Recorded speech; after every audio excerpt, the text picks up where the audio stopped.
All right, Loy Machedo speaking to you from loymachedo.com. Who's Loy Machedo and Think Personal Branding. All right, couple of headlines that I have to share with you.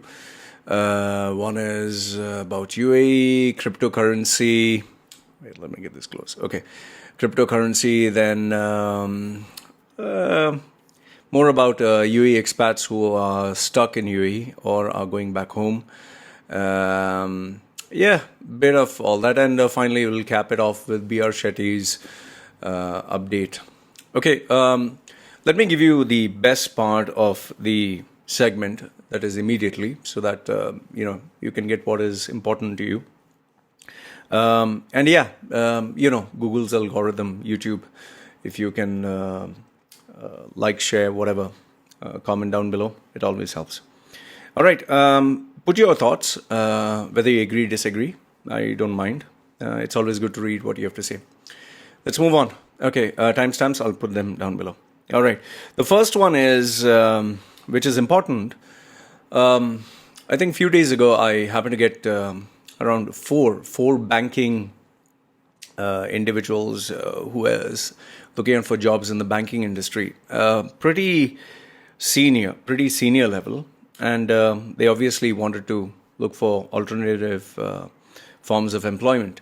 So because I got four of them, I spoke to a couple of banking contacts of mine in the Middle East.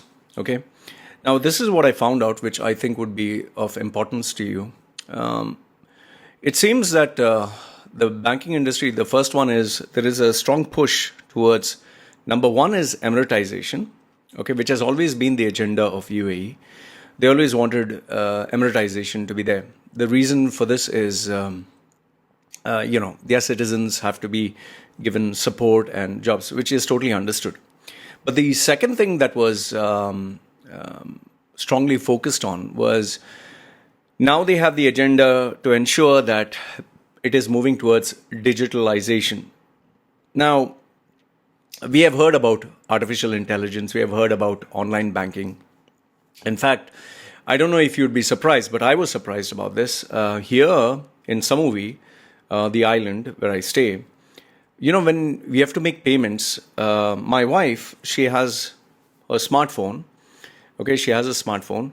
What she does is, when she's buying fish in the fish market, she'll go to the person, buy the fish, and then they will just show each other's phone. Like the person who's selling the fish will show her phone. She will put her phone on top. It will scan the barcode, and immediately money goes from her account, to this lady who's selling the fish, her account. Now, I found this pretty fascinating. I know you'll say, hey, what the fuck, Loy, this is quite old. But I've not seen this implemented in UAE. I've not seen this in the fish market. I've not seen it in the vegetable market. I've not seen it in, like, let's say someone is just a cobbler doing, repairing shoes. I mean, these are the kinds of people who have access to this kind of technology. 7-Eleven, I mean, they take the products, they just scan it, and then they show the phone, and, there's no money involved. Okay? So, UAE is moving far towards digitalization. Now, but the main reason for this is to cut down cost, which comes to the next point. And the next point is that, once again, a very senior contact friend of mine, a friend in the sense, like I know the person for many years, there was this vacancy in this big multinational company, which is, I don't want to give out the name of the company because, she's still applying for a job over there. There are multiple jobs. What she said is, there was this particular job vacancy, senior level, and below that, you would have 4 very senior staff. So let's imagine it's a director's job. Director's job, below that, there are associate directors or assistant directors. Now, assuming that the director's salary is around 100,000, let's put it at 100,000 a month. Below that are people who are earning 60. So the director earns 100,000. Below them, there are people who earn 60. In a strange turn of events, they try to find the right person to take on the reins of the director. They couldn't get anyone. And what they decided, the management decided is, and this is a known brand in UAE. What they decided is, okay, let's not bother about getting a director. They had a meeting, and how I know they had a meeting is because the associate director is friends with my client, and my client confided in me. They had a meeting with the associate directors and said, listen, this is what we are going to do. We are not going to have a director. You're going to share the responsibilities of the director, you 4 people, and work together as a cohesive group. And you will make things happen, supervising yourself. And if you cannot make it happen, well, if one of you can't make it happen, we don't need you because you can't work together as a team. So now they all 4 are forced to take the leadership stance and make things happen. Now that was slightly surprising. And now they not only have to do their job, they also have to do their boss's job. And in some cases, which I told you before, if there are 6 people in a team, they'll remove 3 and they'll ask these 3 to do the job of 2 people. In some cases, they're asked to work extra hours. And this was another trend. An additional trend that I found out is the pressure of Emiratization has become now so much that in the banking industry, let's say there is a vacancy for something that is very specialized. Let's say, for example, compliance. I'm just giving off my head, compliance. Let's say compliance officer or compliance manager. Now, what they're doing before initially, let's say there was an expat who was earning a very high salary, say 60,000 or 60,000 dirhams, okay, per month. Now, what they've started to do is the person who was there has been terminated, was getting 60,000. They have taken in a new expat in a new contract, or the existing one in a new contract, where they're not paying 60,000 anymore. They are paying half or less than half or whatever, because there are a lot of desperate people in the market who are ready, give me any job, I'll prove myself, because people have nowhere to go. So now they are paying less to a person who's qualified for the position, who's getting 60, they are paying 30. And that's not it. The part that is absolutely baffling is they are employing an Emirati below the person. So this is the compliance manager. Below the person is assistant compliance manager who is Emirati. The compliance manager's job is not only to do his or her job, but to train this Emirati to become his or her boss. So the manager's job is to train the Emirati to become his to become his boss or to take away his job. And what's even more, it's like, I don't know whether you call it embarrassing or whatever. The person was getting 60, now he's being offered 30. The Emirati who's below the person is not getting 30, is not getting 60, is getting 80, is getting even more than what the manager was getting. So, well, you can say that, okay, they are supporting their citizens. But I just, when I look at the economies of scale, when I look at business practice, when I look at common sense in business, this is stupidity. Why? Because you're paying a person more salary for less work instead of being effective. And on the other hand, instead of having for the same budget, you can have 3 people. What are you doing? Why are you giving so much more? And what message are you sending? How can these people be competitive if this is the way they are moving forward? Okay. And one last thing. The number of people unemployed in UAE is, I think, is right now unofficially has crossed more than 1 million. And we are not talking of small, like students. We are not talking of freshers. We are not talking of people with low salaries. In fact, you'll be surprised to know these people are getting jobs much more easier. But the ones who I'm talking of, the 1 million bracket of people who are unemployed, are actually people with who have a spectacular 10 years, 11 years, 15 years experience. They are the ones who are unemployed, and they are actually desperately searching for jobs. Now, what is happening is the market is being flooded with so many people who are searching for jobs and who are ready to work for 20% less. Like the conversation I had with these people, they say, Loy, I'm ready to work 20% less, 30% less. Even at times, people are ready to work for 50% less. Now, what I tell my clients and what I'm telling you also, if you walk down the path of give me less and I'll work more, you will lose. You will seriously. What's the point of being in the Middle East if this is how you want to live your life? What I tell people is, it's all about positioning yourself. It's all about branding yourself. Now, that doesn't mean if you don't have any skill, you can ask more money. No. Skill has to be there. Experience has to be there. But by experience, I don't mean sitting in one place, warming the chair, being on your ass, repeating the same. No, you need to give something extra of value that justifies why they have to pay you the amount of money. Then it all comes to marketing and selling yourself. And if you know how to market and sell yourself, it's all about positioning yourself intelligently and then getting their ROI. Okay? I can tell you this much. The market has money. The market has money. Try to get a Samsung Fold. Try to get a 3080 NVIDIA graphics card. Try to get a Ryzen CPU. Try to get certain luxury brands. In so many cases, they are sold out. If the market didn't have money, who's fucking buying all this? Okay, the market has money. It's just that the person who doesn't have money is a fucking loser because the person didn't plan out their lives properly. They didn't plan out their career. They don't know how to market and sell themselves. So there's a difference between winners and whiners. Okay, so ask yourself, which one are you? Now, if you are, I don't have money and all that, it's you. It's you who is at fault. There are a lot of people who are making shitloads of money, and I'm in touch with these people. So yes, the COVID crisis has caused disruptions in the market, but people are making money. And those who have to make shitloads of money, they are smart. So stop giving excuses.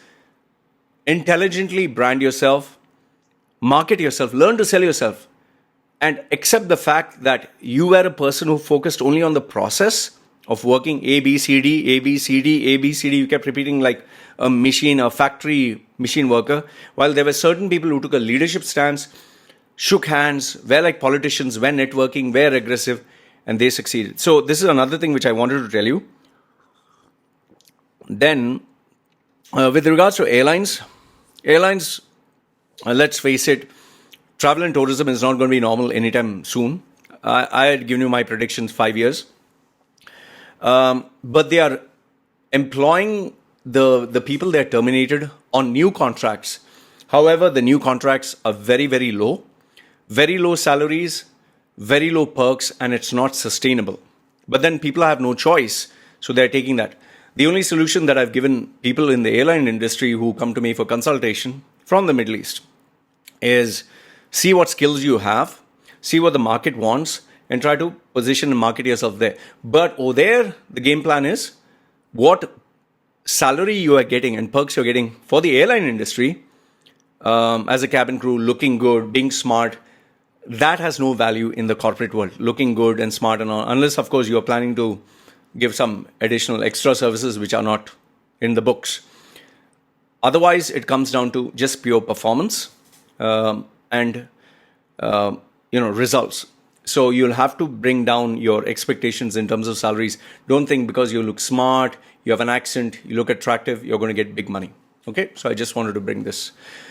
Okay, now coming to the few headlines, I'll move through them quickly. The first one is Al Jazeera. That is, UAE removes Foreign Minister Gargash in cabinet reshuffle. I was really surprised with this because Gargash he's been the face of UAE where foreign affairs has been concerned from Feb of 2008. He was especially involved with that Israel deal. He was the main guy. Okay, I remember he was the face when they were fighting with Qatar and all that. For him to be replaced, and they have this Shakhbout bin Nahyan from the Nahyan family, who was the ambassador to Saudi Arabia from 2017. What I look at it as is there is a shift of power. They are trying to put on a new image. Maybe the decisions that they took was wrong. Maybe there were some mistakes. Maybe they are changing their policies and trying to show, listen, we have a new face. Biden is a new administration. We are changed people. Because, here's the thing. My thought process is when someone has power, let's say I am in charge. I'm in a position of power, I would always like to remain in that position of power, or I'd like to take something higher. Nobody likes to give up their position of power. Nobody does. Whether it's a cricket board, football federation, whether it's politics, like check Putin. Putin never wants to give up his position of power. Check Duterte of Philippines.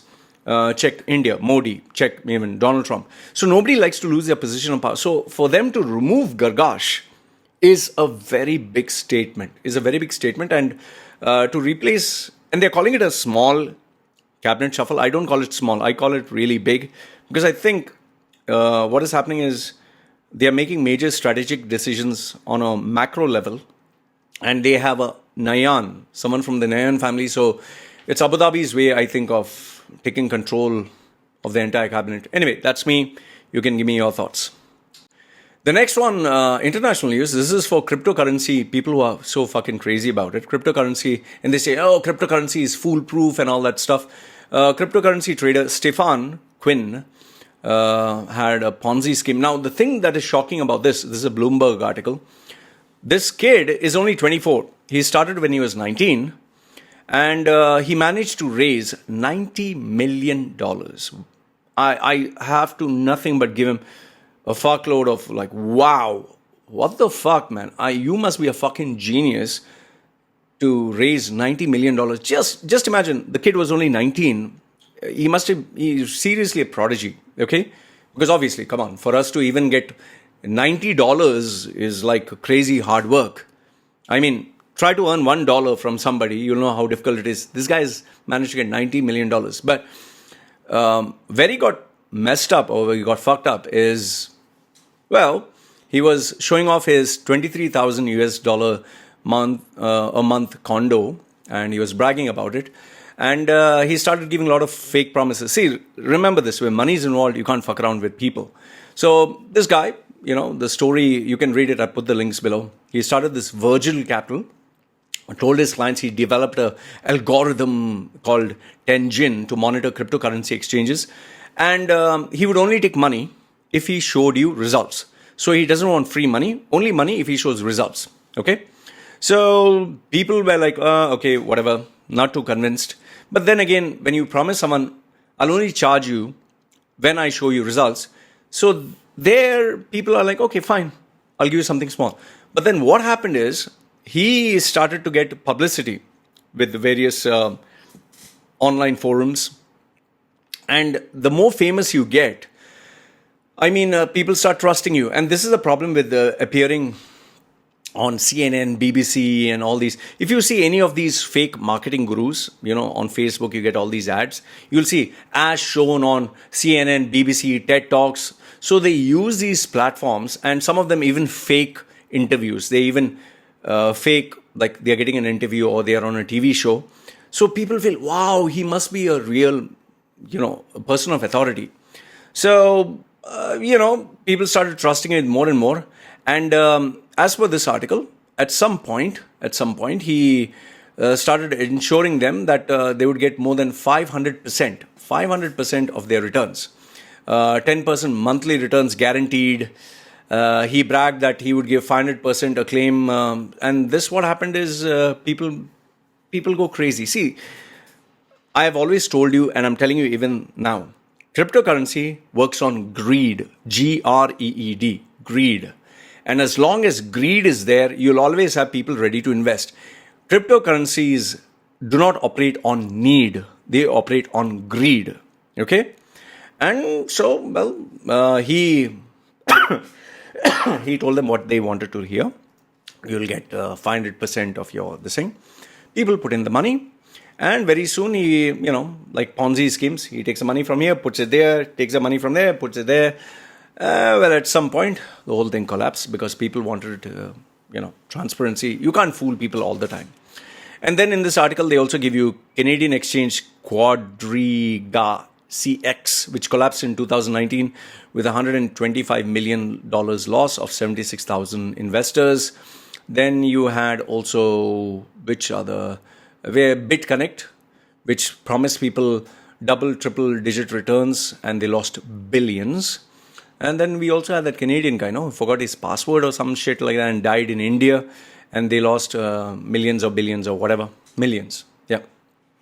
So the sad story about this boy is young man. He got caught. He gave himself. He surrendered to the feds, and now he is going to be jailed for 15 years. So sad story, really sad. So like I always tell people, there is no such thing as easy money. And for those who are investing cryptocurrency, oh, it's $48,000. It'll go to 200,000. Remember this, it's a digital virtual. You're putting actual money into something that's virtual.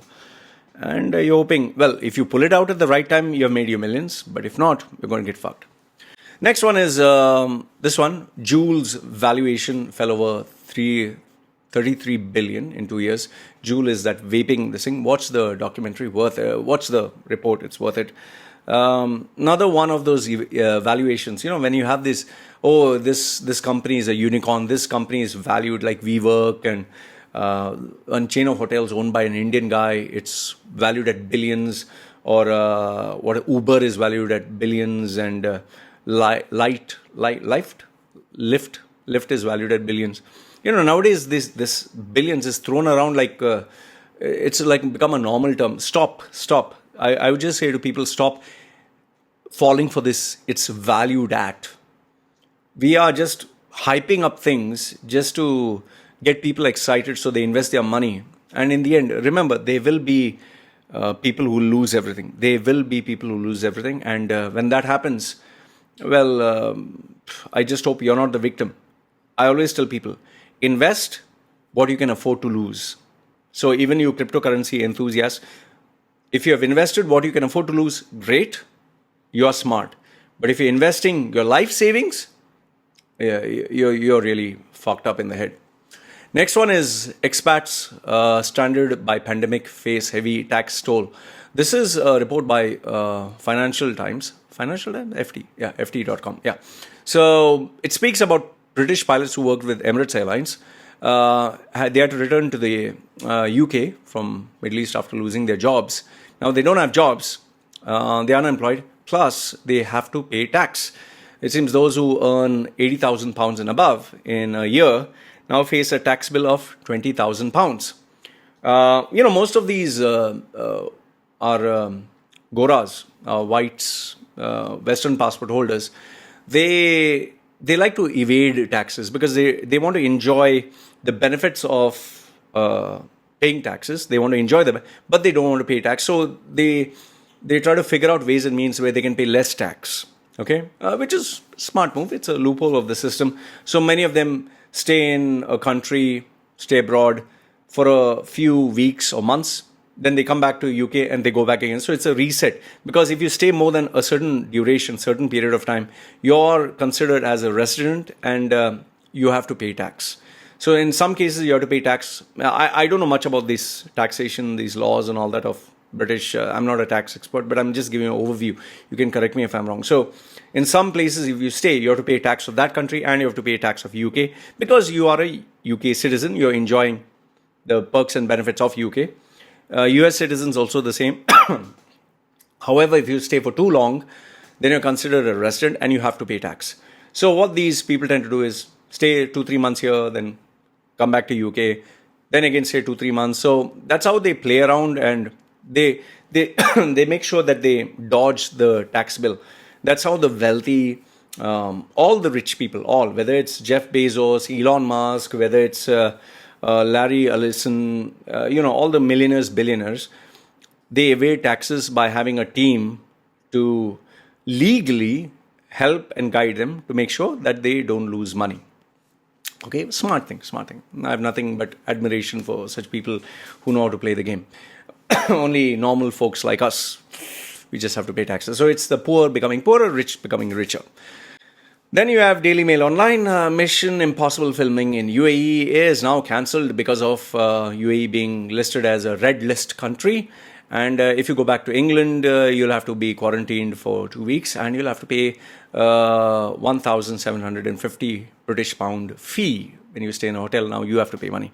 So most of the staff are not very happy. They revolted. They decided, okay, fine, we can't keep fighting. So Tom Cruise's ego only works with a few people. He can't, put his foot down with everyone.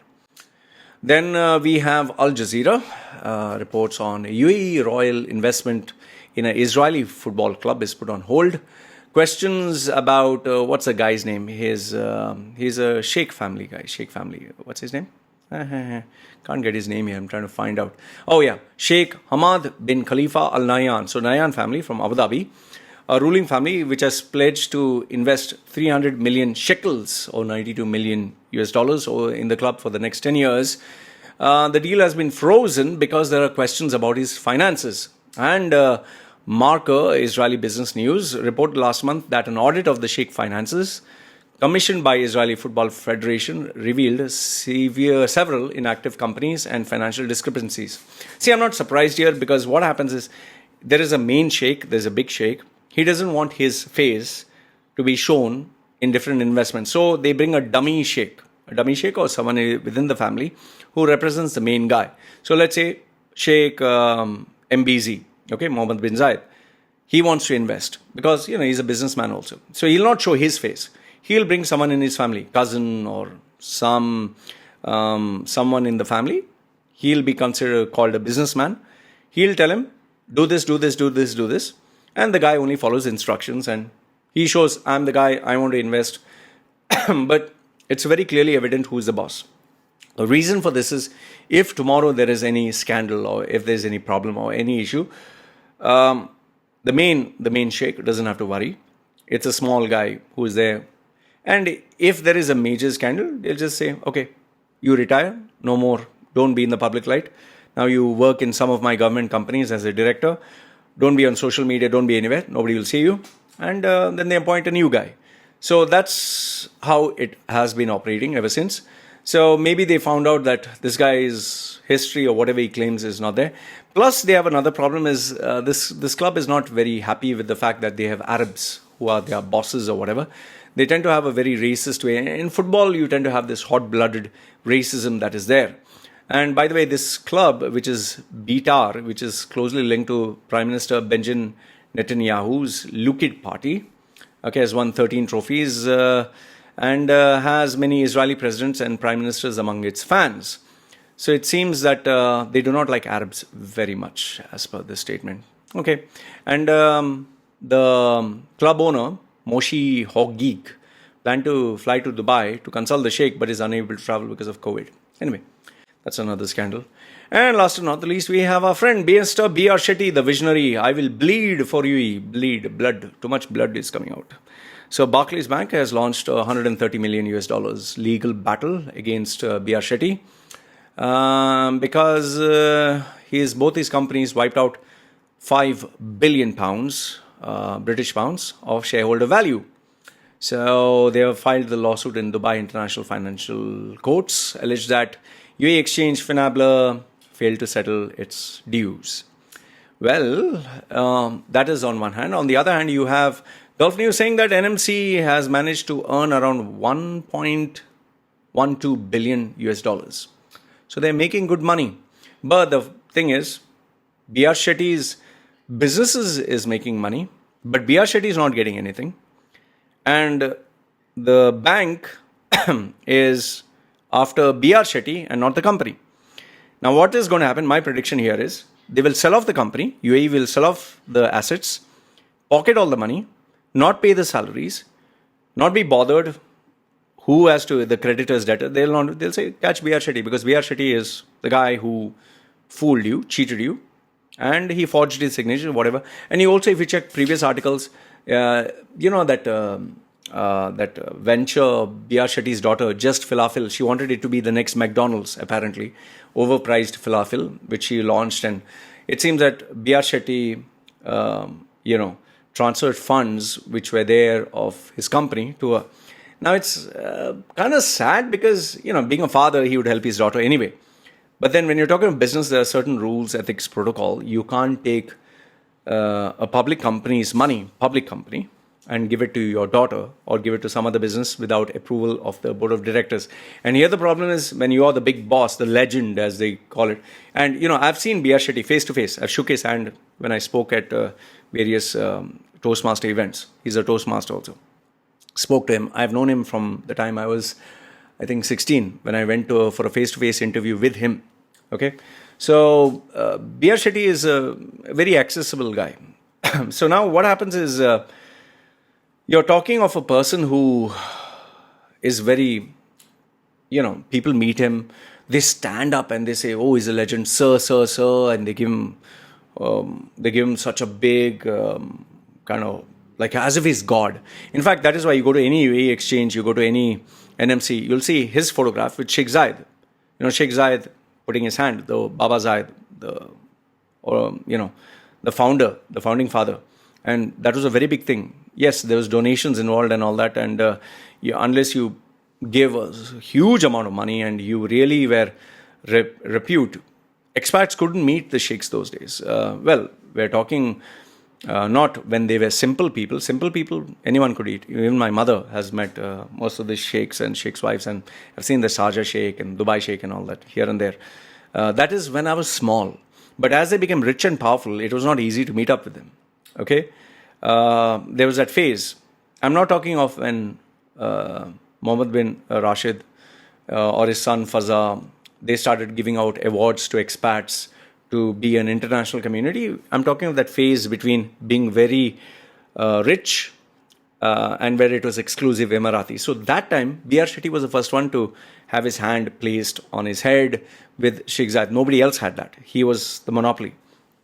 So given that he showed him standing, shoulder to shoulder with Dubai Sheikh, Faza, with Mohammed bin Zayed, with Sheikh Zayed. So people were like, he's like God. So given he had that aura, nobody questioned him. And that is how he could take money left, right and center and easily. So now, when he's fallen from grace, well, everyone's jumping on him. Like I said, the Dubai government will sell off all his assets, not pay any debtors, nobody else. And they will vanish. Nobody will know who to catch. Because who do you catch? You catch the Abu Dhabi government. Who do you catch in the Abu Dhabi government? So, who is the person? They'll catch him. Will they get their money back? Never. And as he becomes old, one day he'll die. And finish, the banks will suffer. And last, if not the least, B.R. Shetty, same once again, last in Mangalorian.com. There's this World Bunts Foundation Trust, which was formed in 1995. It's some charitable organization, 23rd Jan 2021. So they were giving the scholarship to poor students, and lo and behold, who do you have? You have Dr. B.R. Shetty, Dr. A.J. Shetty, and all the Shettys in Moti Mahal, which is in Mangalore. I don't know why this guy always wants to be in the limelight. Why don't you just fucking keep a low profile and stay under the fucking radar? Why do you want to stay? The thing is, these people are so addicted to be in the limelight, so addicted to yes sir and people standing up to them and kissing. I think it's like a drug. You can't get out of it. You always want it. And no matter what happens, you'll continue being there. So he's still being in the limelight, still doing his speeches and all that.